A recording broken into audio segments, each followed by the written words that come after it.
अब हम बात करते हैं आपके राज्य परिदृश्य की। ठीक है, तो किस राज्य में कौन कौन सी योजनाएं, कौन सी महत्वपूर्ण करंट अफेयर हो सकती हैं किस राज्य के लिए, तो इसको हम भलीभांति पढ़ेंगे। तो बात करते हैं हम आपके काशी में मिला दुर्लभ एक मुखी शिवलिंग। तो आपको ध्यान रखना है, काशी में मिला दुर्लभ एक मुखी शिवलिंग अक्टूबर 2025 में उत्तर प्रदेश के वाराणसी यानी काशी के चौबेपुर गांव में दुर्लभ एक मुखी शिवलिंग मिला है। काशी हिंदू विश्वविद्यालय के जीन विज्ञानी प्रोफेसर ज्ञानेश्वर चौबे की टीम ने इसे खोजा है। तो प्रोफेसर ज्ञानेश्वर चौबे की टीम ने इसे खोजा है एक मुखी शिवलिंग को।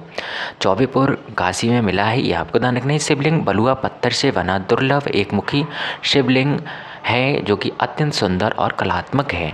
शिवलिंग के मुख पर भगवान शिव की शांत मुद्रा, जटा मुकुट, गोल कुंडल, गले की माला सूक्ष्म नक्काशी रूप से दिखाई देती है। पुरातत्वविदों ने इसे 9वीं से 10वीं ईस्वी के गुर्जर प्रतिहार काल का होना बताया है। वहीं ध्यान रखना है, शिवलिंग पर उकेरी गई प्रतिमा का शिल्प काशी सारनाथ कला परंपरा से प्रभावित है। विशेषज्ञों के अनुसार यह खोज वाराणसी क्षेत्र में मध्यकालीन शैव परंपरा, गंगा तटीय सभ्यता, प्रतिहार कालीन कला शैली के अध्ययन हेतु एक महत्वपूर्ण साक्ष्य उपलब्ध कराता है। दूसरी महत्वपूर्ण खबर की अगर बात करें तो आपको ध्यान रखना है, 5 महानगरों में खुलेंगे इन्वेस्ट यूपी। तो इन्वेस्ट यूपी 5 महानगरों में खुलेंगे। तो आपको ध्यान रखना है वो कौन से 5 महानगर होंगे।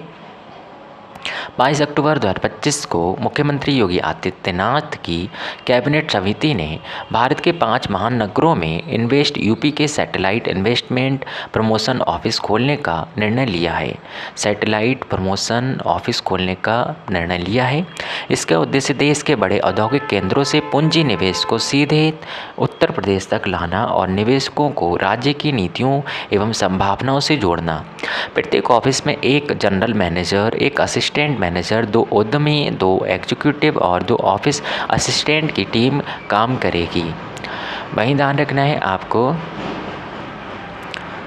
सभी 5 कार्यालयों पर कुल 12 करोड़ से अधिक की वार्षिक धनराशि व्यय होने का अनुमान है। सरकार की योजना के अनुसार प्रत्येक शहर का सैटेलाइट ऑफिस अपनी भौगोलिक और औद्योगिक विशेषता के अनुरूप रणनीतिक क्षेत्रों पर केंद्रित होगा, ये भी आपको ध्यान रखना है।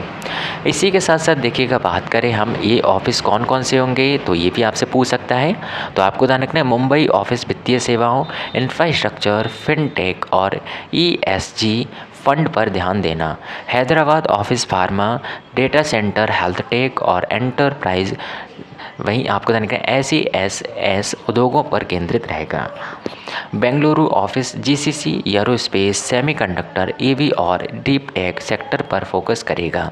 Chennai office automotive, electronics, textile और हार्डवेयर निर्माण उद्योगों में निवेश आकर्षित करेगा।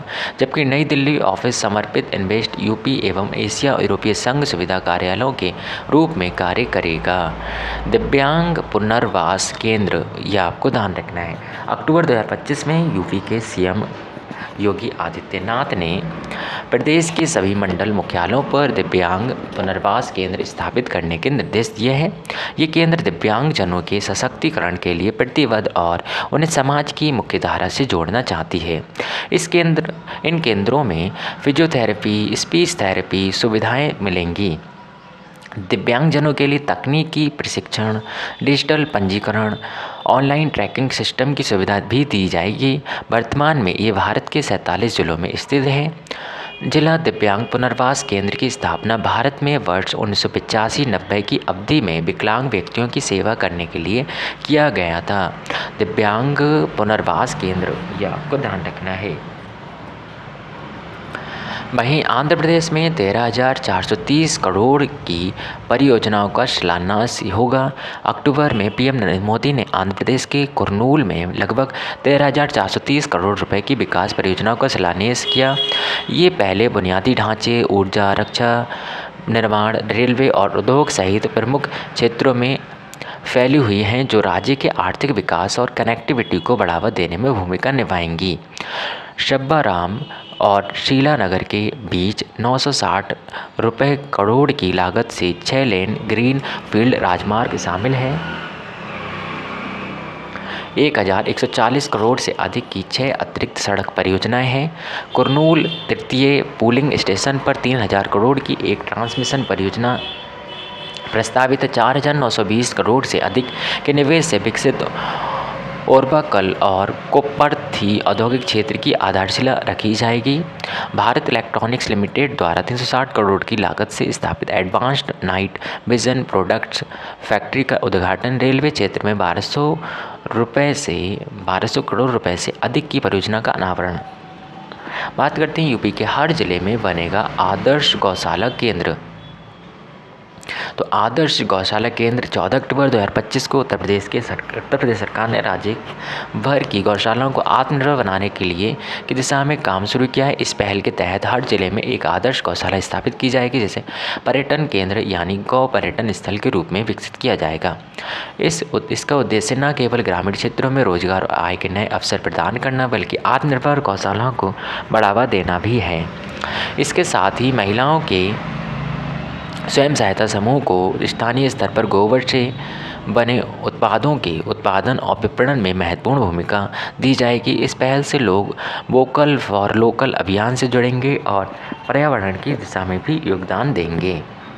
बात करते हैं आपके नव विकसित फसल किस्मों का उद्घाटन। और 18 अक्टूबर 2025 को उत्तराखंड के सीएम पुष्कर सिंह धामी ने GVP-UAT में नव विकसित दलहन किस्मों का उद्घाटन किया। उत्तराखंड के GVP-UAT में आयोजित 118वें अखिल भारतीय किसान मेले और कृषि उद्योग प्रदर्शनी के दौरान GV पंत कृषि और प्रौद्योगिकी विश्वविद्यालय के छात्रों के द्वारा इसका उद्घाटन किया गया। नव विकसित फसल किस्मों का उद्घाटन। नव विकसित फसल किस्मों में पंत उर्द 13, पंत उर्द 14 में अधिक उपज और बेहतर रोग प्रतिरोधक क्षमता के लिए विकसित की गई उन्नत उर्द किस्में हैं। पंत मटर 554 में किसानों की आय बढ़ाने के उद्देश्य से उच्च उपज वाली मटर की किस्में हैं। पंत जौहर 1106 में किसानों के लिए फसल विकल्पों में विविधता लाने के लिए जौ की एक नई किस्म है। वहीं बात करते हैं 49वें अंतर्राष्ट्रीय कालीन मेलों का शुभारंभ। 11 से 14 अक्टूबर 2025 के बीच उत्तर प्रदेश की कालीन नगरी भदोई में 49वें अंतर्राष्ट्रीय कालीन मेला का आयोजन हुआ। इसका शुभारंभ उत्तर प्रदेश के मुख्यमंत्री योगी आदित्यनाथ ने किया। इस मेले का 14वां संस्करण था। आपको बता दें कालीन नगरी भदोई में अंतर्राष्ट्रीय कालीन मेले का आयोजन हुआ। इस मेले में लगभग 88 देशों से 300 से 400 विदेशी खरीदार पहुंचे थे। वहीं आपको क्या ध्यान रखना है, मुख्यमंत्री ने कहा कि प्रधानमंत्री मोदी का लक्ष्य है कि वर्ष 2030 तक कालीन का निर्यात 2 ट्रिलियन तक हो। ध्यातव्य है कि एक जिला एक उत्पाद योजना के तहत भदोई के कालीन को शामिल किया गया है। सरदार 150 यूनिटी मार्च। 31 अक्टूबर 2025 को उत्तर प्रदेश सरकार ने सरदार वल्लभ भाई पटेल की 150वीं जयंती पर सरदार 150वीं यूनिटी मार्च अभियान का शुभारंभ किया। ये कार्यक्रम 31 अक्टूबर से 6 दिसंबर के बीच चलेगा, जो सभी जिलों में आयोजित होगा। इसके अंतर्गत सरदार साहब के जन्मभूमि से लेकर के केवड़िया तक की 150 किलोमीटर की इस यात्रा में सभी युवा जन जागरण अभियान के विभिन्न कार्यक्रम से जुड़ेंगे। वहीं आपको ध्यान रखना है, इसका उद्देश्य सरदार पटेल के राष्ट्र हित में किए गए योगदान को याद करना। इस अवसर पर मुख्यमंत्री योगी आदित्यनाथ ने कहा कि हर लोकसभा क्षेत्र में 3 दिवसीय पदयात्रा निकाली जाएगी, जो 8 से 10 किलोमीटर की दूरी तय करेगी और सभी विधानसभा क्षेत्रों से गुजरेगी। राज्य के प्रत्येक जिले से 5 युवा प्रतिनिधि, जिसमें खिलाड़ी और कलाकार शामिल होंगे, सरदार 150 यूनिटी मार्च में हिस्सा लेंगे। ये युवा बस से 4 प्रमुख शहरों से गुजरात के करमसद जाएंगे, जो सरदार पटेल का जन्म स्थान है। वहाँ से वे करमसद से केवड़िया तक 150 किलोमीटर की राष्ट्रीय पदयात्रा में शामिल होंगे।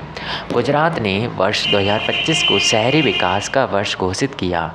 गुजरात ने 2025 को शहरी विकास का वर्ष घोषित किया। अक्टूबर 2025 में गुजरात सरकार ने वर्ष 2025 को आधिकारिक तौर पर शहरी विकास का वर्ष घोषित किया। यह घोषित वर्ष 2025 में प्रधानमंत्री नरेंद्र मोदी द्वारा शुरू की गई सुनियोजित शहर विकास परियोजना के प्रारंभ के 2 दशक बाद मनाया जा रहा है। शहरी विकास परियोजना के तहत गुजरात ने विकास पथ पहल सहित शहरी विकास के लिए 8,220 करोड़ रुपए स्वीकृत किए। इस दौरान गुजरात के गांधीनगर निगम को सबसे स्वच्छ शहर का पुरस्कार दिया गया, जबकि सूरत को पहला निर्मल गुजरात पुरस्कार मिला। नामचिक नामफुक कोयला खदान का शुभारंभ अक्टूबर 2025 में अरुणाचल प्रदेश के चांगलांग जिले में नामचिक नामफुक कोयला खदान का शुभारंभ किया गया। इसका शुभारंभ केंद्रीय कोयला मंत्री जी किशन रेड्डी और अरुणाचल प्रदेश के मुख्यमंत्री पेमा खांडू ने किया। ये खदान अरुणाचल प्रदेश की पहली व्यावसायिक कोयला खदान है। वर्तमान में नामचिक नामफुक कोयला खदान में 1.5 करोड़ टन कोयले का भंडार उपलब्ध है। ये पहल भारत के आत्मनिर्भर भारत के दृष्टिकोण के अनुरूप है, जो पूर्वोत्तर में आपको ध्यान रखना है में ऊर्जा सुरक्षा और क्षेत्रीय विकास को बढ़ाती है। भारत दुनिया में कोयले का दूसरा सबसे बड़ा उत्पादक और उपभोक्ता है और वैश्विक स्तर पर 5वां सबसे बड़ा कोयला भंडार रखता है। मध्य प्रदेश और स्पेनिश संगठन फिरा के मध्य समझौता किया गया है। आपको ध्यान का बार्सिलोना इंटरनेशनल के साथ समझौता। ये समझौता मध्य प्रदेश के मुख्यमंत्री डॉक्टर मोहन यादव की उपस्थिति में भोपाल मध्य प्रदेश के कुशाभाऊ ठाकरे अंतर्राष्ट्रीय कन्वेंशन सेंटर में किया गया। इसका उद्देश्य नवाचार, स्मार्ट शहरी समाधान, वैश्विक आयोजनों और निवेश सम्मेलनों को बढ़ावा देने के लिए एक अंतर्राष्ट्रीय मानक सम्मेलन केंद्र स्थापित करना है। ये साझेदारी एक सार्वजनिक निजी भागीदारी ढांचे के तहत लागू की जाएगी, जहाँ फिरा बार्सिलोना इंटरनेशनल तकनीकी विशेषज्ञता, वैश्विक विपणन सहायता और परिचालन प्रबंधन प्रदान करेगा, जबकि मध्य प्रदेश सरकार भूमि, बुनियादी ढांचे और नीतिगत सहायता प्रदान करेगी। ये समझौता भारत स्पेन सहयोग को मजबूत करती है और विरासत का सम्मान करते हुए मध्य प्रदेश की वैश्विक पहचान को बढ़ावा देती है। अभिजात मराठी OTT लॉन्च 6 अक्टूबर 2025 को महाराष्ट्र के मुख्यमंत्री देवेंद्र फडणवीस ने अभिजात मराठी OTT लॉन्च किया। इसका उद्देश्य वैश्विक मंच पर मराठी भाषा और संस्कृति का संरक्षण और संवर्धन करना है तथा वैश्विक स्तर पर मराठी विरासत को जोड़ना है। अभिजात मराठी OTT प्लेटफॉर्म के अंतर्गत क्लासिक फिल्में, आधुनिक वेब सीरीज़, थिएटर और सांस्कृतिक कार्यक्रम प्रस्तुत करता है। यह OTT over the top mobile उपकरणों, वेब और स्मार्ट टेलीविज़न पर उपलब्ध है। इसका नाम क्या है? अभिजात मराठी OTT प्लेटफॉर्म। ये आपको ध्यान रखना है। भारत का पहला बाल विवाह मुक्त जिला घोषित कौन सा हुआ? तो आपको छत्तीसगढ़ का बालोद जिला भारत का पहला बाल विवाह मुक्त जिला घोषित हुआ। जिले की सभी 436 ग्राम पंचायतों और 9 शहरी निकायों में बाल विवाह के शून्य मामले दर्ज किए गए। ये उपलब्धि PM मोदी के 27 अगस्त 2024 को शुरू किए गए बाल विवाह मुक्त भारत अभियान का हिस्सा है। बाल विवाह मुक्त भारत अभियान का उद्देश्य पूरे भारत में बाल विवाह को समाप्त करना है। 436 ग्राम पंचायतों, 9 शहरी निकायों में सख्त सत्यापन के बाद बालोद को बाल विवाह मुक्त घोषित किया गया। यहाँ पिछले 2 वर्षों में कोई मामला दर्ज नहीं किया गया है। बालोद के बाद सूरजपुर की 75 पंचायत बाल विवाह मुक्त घोषित, जबकि 2028-29 तक सभी जिलों को मुक्त करने का लक्ष्य रखा गया है। यूपी में MSME सेवा पर्व 2025 28 से 30 सितंबर 2025 तक वाराणसी के Rudraksh International Cooperation and Convention Centre में MSME सेवा पर्व 2025 विरासत से विकास मनाया गया। इसका उद्देश्य समुदायों, संस्थाओं और व्यक्तियों को सेवा, सांस्कृतिक गौरव और भारत की विरासत के बारे में जागरूकता बढ़ाने के सामूहिक आंदोलन में एक साथ लाना है। इस कार्यक्रम की अध्यक्षता केंद्रीय मंत्री जीतन राम मांझी MSME मंत्रालय ने की।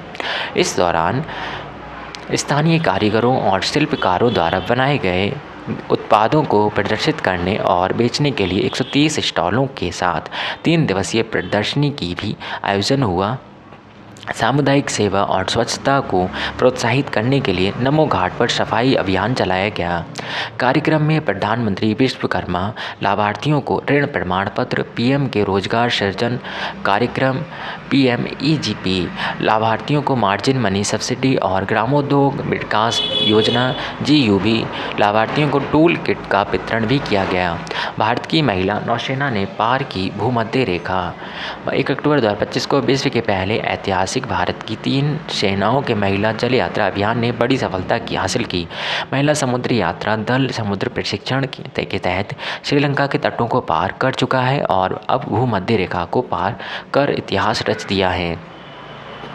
ये समुद्री मील साहस, लचीलापन और नारी शक्ति का प्रमाण है। भारत की भावना को विश्व के महासागरों के पार ले जा रहा है। समुद्र प्रशिक्षण में महिला शक्ति के सामने कई चुनौतियां हैं। सबसे कठिन चरण दिसंबर 2025 से फरवरी 2026 के दौरान दक्षिणी महासागर के केप हॉर्न की परिक्रमा होगी। विशाल लहरों, बर्फीली हवाओं और अप्रत्याशित तूफानों के बीच दक्षिणी महासागरों को पार करना नाविक कौशल का अंतिम परीक्षा माना जाता है। अभियान के दौरान टीम राष्ट्रीय समुद्र विज्ञान संस्थान के साथ मिलकर वैज्ञानिक अनुसंधान भी करेगी। इसमें सूक्ष्म प्लास्टिक का अध्ययन, सूक्ष्म जीवन का दस्तावेजीकरण और समुद्री स्वास्थ्य के बारे में जागरूकता बढ़ावा देना है। सर रॉबिन जॉनस्टन ब्रिटेन 1969 ईस्वी में बिना रुके एकल परिक्रमा पूरी करने वाले पहले व्यक्ति थे।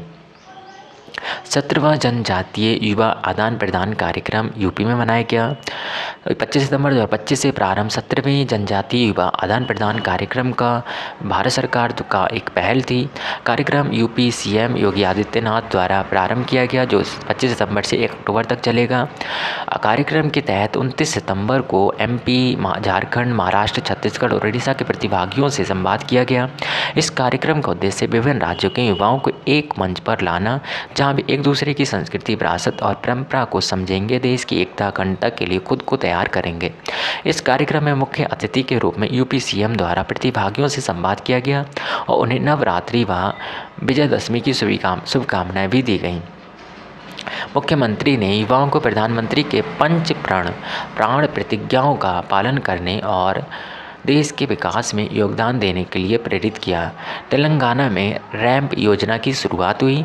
सितंबर 2025 में तेलंगाना ने महिला नेतृत्व वाले एमएसएमई को समर्थन देने के लिए ramp rising and accelerating MSME performance योजना का शुरुआत की। ये योजना केंद्रीय सूक्ष्म, लघु और मध्यम उद्यम मंत्रालय MoMSME द्वारा समर्थित विश्व बैंक सहायता प्राप्त पहल है। इस योजना का उद्देश्य 45 महिला नेतृत्व वाले एमएसएमई को समर्थन प्रदान करना। योजना की अवधि 2 वर्ष मार्च 2027 तक होगी। रैंप योजना 30 जून 2022 को 100 करोड़ रुपए के परिव्यय के साथ विश्व बैंक समर्थित केंद्रीय क्षेत्र की योजना है। यह 5 साल की अवधि यानी वित्तीय वर्ष 2022 से 2027 के लिए 6062 करोड़ रुपए के साथ स्वीकृत किया गया था। इसका लक्ष्य पूरे भारत में 5.55 लाख एमएसएमई को लाभान्वित करना है।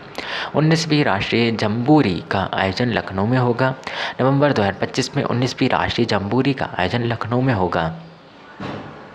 ये कार्यक्रम भारत स्काउट एंड गाइड्स द्वारा आयोजित किया जाएगा। जम्बूरी का कार्यक्रम, इस कार्यक्रम में देश भर के लगभग 30,000 और 2,000 विदेशी युवाओं के शामिल होने की संभावना भी जताई जा रही है। वहीं यह आयोजन युवाओं को देश के अलग अलग राज्यों और दुनिया के कई देशों से आए साथियों से मिलने का अवसर देगा। करीब 5 दिन चलने वाले इस आयोजन में पर्यावरण संरक्षण और सामाजिक सेवा के प्रोजेक्ट इसका अहम हिस्सा होंगे। लखनऊ में आयोजित होने वाली राष्ट्रीय जम्बूरी 2025 युवाओं को यह संदेश देगी कि राष्ट्र का विकास तभी संभव है जब युवा अनुशासित, आत्मनिर्भर और जिम्मेदार नागरिक बने। मुख्यमंत्री योगी आदित्यनाथ के प्रयासों से उत्तर प्रदेश को 61 साल बाद राष्ट्रीय जम्बूरी की मेजबानी मिली है। राष्ट्रीय जम्बूरी स्काउट्स के लिए एक बड़ी सभा है जो हर 4 साल बाद आयोजित की जाती है। राष्ट्रीय जम्बूरी कार्यक्रम चरित्र, नेतृत्व, शारीरिक शक्ति निर्माण के लिए डिज़ाइन की गई विभिन्न गतिविधियों में भाग लेने के अवसर प्रदान करती है। नमो युवा रन कार्यक्रम, 21 सितंबर 2005 को उत्तर प्रदेश के मुख्यमंत्री योगी आदित्यनाथ ने नमो युवा रन कार्यक्रम की शुरुआत लखनऊ से की। 2025 यह कार्यक्रम प्रधानमंत्री के जन्मदिन 17 सितंबर पर मना रहे सेवा पखवाड़े का हिस्सा है। मुख्यमंत्री श्री आदित्यनाथ ने लखनऊ के कालिदास मार्ग से नमो युवा रन को हरी झंडी दिखाकर रवाना किया। इस कार्यक्रम का उद्देश्य नशा मुक्त भारत बनाने, युवाओं को नशे से दूर रखने का संदेश देना और स्वस्थ समाज का निर्माण करना है। इस दौरान श्री योगी ने युवाओं के भ्रष्टाचार और नशे के पुतले जलाने का भी आह्वान किया, जिससे बुराई और विनाश का अंत हो। CSIR स्टार्टअप कॉन्क्लेव 2025 सितंबर 2025 में CSIR स्टार्टअप कॉन्क्लेव 2025 का आयोजन लखनऊ में किया गया। इसका आयोजन 14-15 सितंबर 2025 को लखनऊ के राष्ट्रीय वनस्पति अनुसंधान संस्थान में हुआ।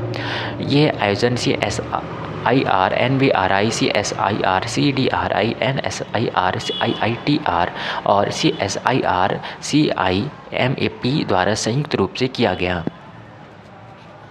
इस कार्यक्रम का विषय था अनुसंधान एवं विकास को स्टार्टअप में परिवर्तित करना, उद्योगों एवं समाज के लिए कृषि, पर्यावरण एवं स्वास्थ्य हेतु नवाचार। ये कार्यक्रम प्रयोगशालाओं में बाजार तक नवाचार, उद्यमशीलता और प्रौद्योगिकी हस्तांतरण को बढ़ावा देने के लिए एक मंच के रूप में कार्य करेगा। इसका उद्देश्य उत्तर प्रदेश की नवाचार केंद्र को बढ़ावा देना और प्रौद्योगिकी के व्यावसायीकरण में तेजी लाना है। दीनदयाल लाडो लक्ष्मी योजना।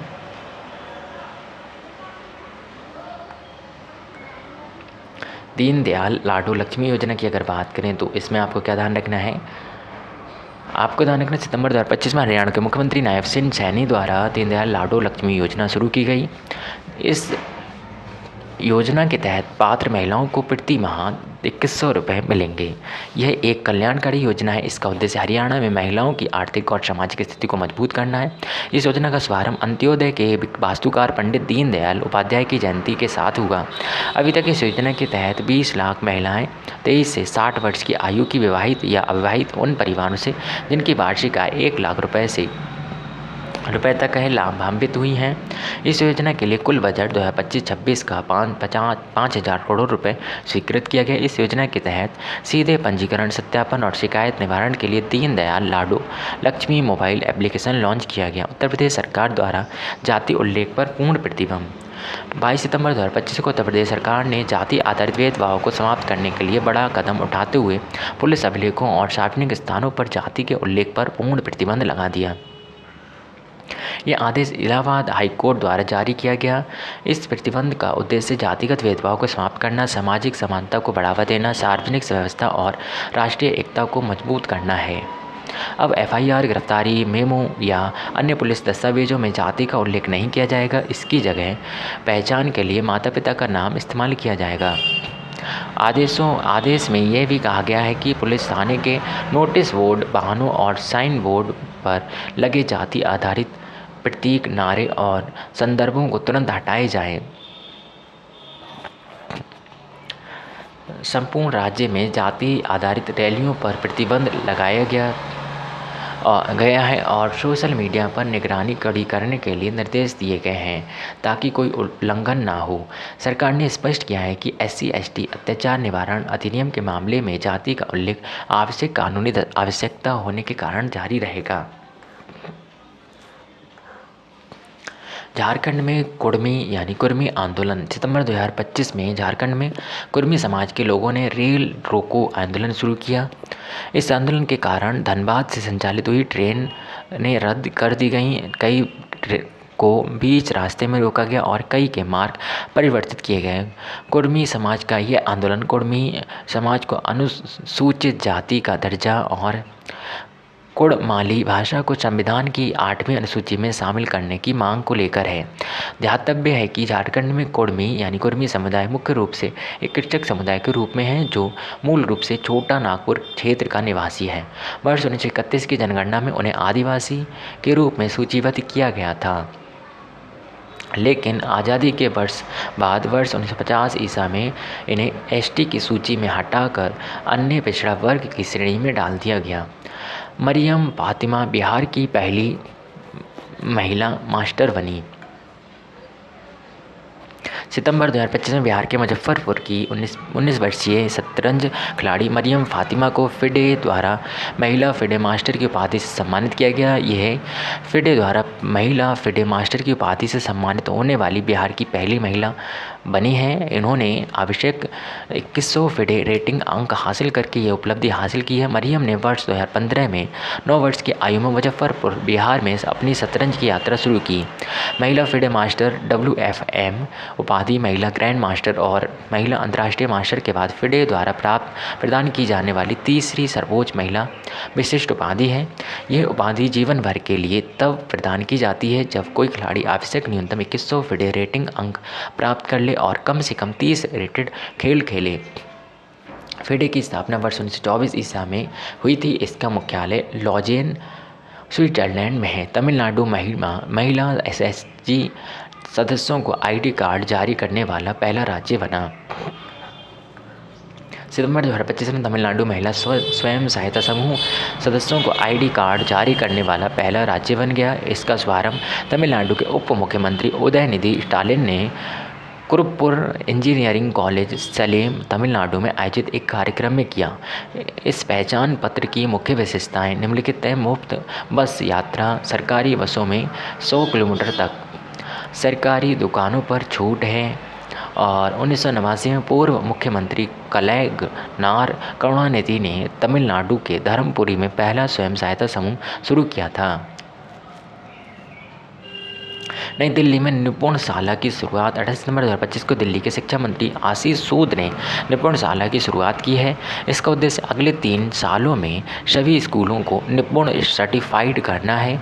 इसकी शुरुआत प्रधानमंत्री नरेंद्र मोदी के जन्मदिन पर मनाए जा रहे सेवा पखवाड़ा के तहत दिल्ली के जनकपुरी में की गई थी। निपुणशाला की शुरुआत रोटरी क्लब के सहयोग से हुई है। लोगों ने इस पहल की सराहना करते हुए कहा कि रोटरी क्लब का यह प्रयास छोटे बच्चों के सर्वांगीण विकास में मददगार होगा। तमिलनाडु में अम्बू करंगल योजना। सितंबर 2025 में तमिलनाडु के मुख्यमंत्री M.K. स्टालिन ने अनाथ बच्चों के लिए अम्बू करंगल योजना शुरू की है। यह योजना अनाथ बच्चों और एकल माता पिता वाले बच्चों को अभिभावकों के ना होने को पूर्ण करती है। इसके अंतर्गत प्रत्येक बच्चे को 2000 रुपये की मासिक वित्तीय सहायता प्रदान की जाएगी जब तक कि वे स्कूली शिक्षा या 18 वर्ष की आयु पूर्ण ना कर सके। आपको ध्यान रखना है अम्बू करंगल योजना। ये योजना आपको ध्यान रखना थायू मानवर कार्यक्रम के तहत क्रियान्वित की गई है जो गरीबों में रहने वाले परिवारों की पहचान करके सहायता करता है। ये कई चरणों में लागू होगी। चरण 1 में पूरे तमिलनाडु के 6082 बच्चे शामिल हैं। इसके अंतर्गत उच्च शिक्षा में प्रवेश पाने वाले छात्रों को लैपटॉप प्रदान किए जाएंगे। तेलंगाना सरकार और ऑस्ट्रेलिया के डिकिन विश्वविद्यालय के मध्य समझौता हुआ। प्रमुख क्षेत्रों में AI समाधानों को आगे बढ़ाने के लिए ऑस्ट्रेलिया के डिकिन विश्वविद्यालय के साथ आशय पत्र पर हस्ताक्षर किए गए। इस हस्ताक्षरित समझौते का मुख्य उद्देश्य AI संचालित नवीन समाधानों का बढ़ावा देना है। इस समझौते के अनुसार डिकिन विश्वविद्यालय तेलंगाना में एक AI प्रशिक्षण उत्कृष्टता केंद्र स्थापित करेगा। यह AI उत्कृष्टता केंद्र यंग इंडियन स्किल यूनिवर्सिटी के साथ मिलकर ऑस्ट्रेलियाई विशेषज्ञों के माध्यम से तेलंगाना स्टार्टअप्स के लिए बाजार केंद्रित AI पाठ्यक्रम, वैश्विक मानव युवा प्रशिक्षण और मार्गदर्शन प्रदान करेगा। आंध्र प्रदेश के कैबिनेट द्वारा स्वास्थ्य बीमा और नई परियोजना को मंजूरी। आपको ध्यान रखना है सितंबर 2025 में मुख्यमंत्री N. चंद्रबाबू नायडू की अध्यक्षता में कैबिनेट स्वास्थ्य बीमा और नई परियोजना को मंजूरी दी गई। यह परियोजना आयुष्मान भारत, प्रधानमंत्री जन आरोग्य योजना और डॉक्टर NTR वैद्य सेवा ट्रस्ट को एकीकृत करके एक हाइब्रिड मॉडल पर आधारित है। योजना के कार्यान्वयन के लिए बीमा कंपनियों को प्रस्ताव हेतु अनुरोध जारी किया गया है। भारत का सबसे बड़ा PCV संयंत्र स्थापित करने के लिए 856 करोड़ रुपए का प्रोत्साहन राशि प्रदान की गई। सार्वजनिक निजी भागीदारी मॉडल के तहत 10 नए मेडिकल कॉलेजों को मंजूरी, जिसमें 2027-28 से शैक्षणिक वर्ष शुरू करने की योजना है। पंचायत राज विभाग की पेयजल आपूर्ति योजना को मंजूरी। नवीकरणीय ऊर्जा, हाइब्रिड पावर और पंप स्टोरेज परियोजनाओं के लिए प्रस्तावों को मंजूरी दी गई। सार्वभौमिक स्वास्थ्य नीति के अंतर्गत BPL परिवारों को 25 लाख रुपए तक कवरेज और APL परिवार को 5 लाख रुपए तक का बीमा कवरेज प्राप्त होता है। इसमें 3,257 स्वास्थ्य सेवाएं भी शामिल हैं। अब हम बात करते हैं आपके कुछ राष्ट्रीय परिदृश्यों की। ठीक है, तो राष्ट्रीय परिदृश्यों में देखिएगा